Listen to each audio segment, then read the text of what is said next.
It was billed as a one-of-a-kind music festival that fell flat before the first note was ever played.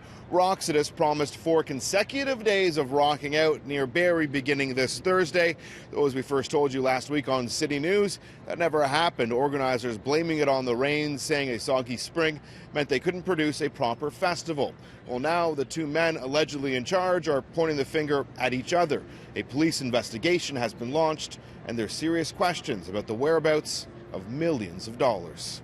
Honestly, that money is gone. My last figure that I heard thrown about was $18 million. Roxodus.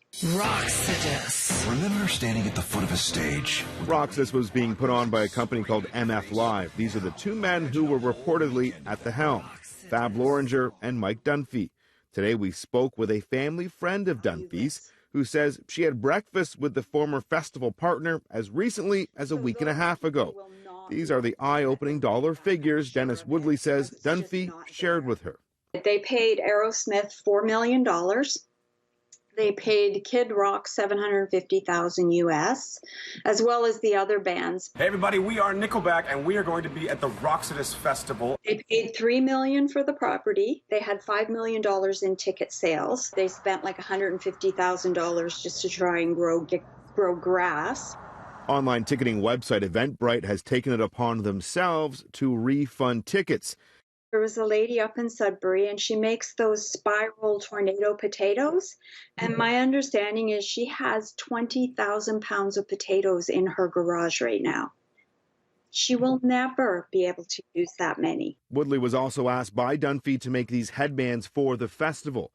But they're right here. See how lovely they are? And vendors by the hundreds are still out of pocket. Now worthless, she took them to a flea market this past weekend where she gave them away for people willing to make a donation to charity. Her basement is still packed with them.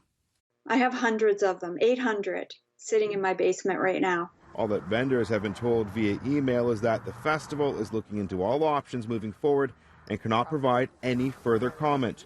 With the OPP now confirming that they're investigating, Mike Dunphy says he left MF Live before the festival was canceled. In a statement, Fab Loringer claims we invested millions of dollars. We relied on Mr. Dunphy, his representations, and his advice to ensure everything was properly taken care of.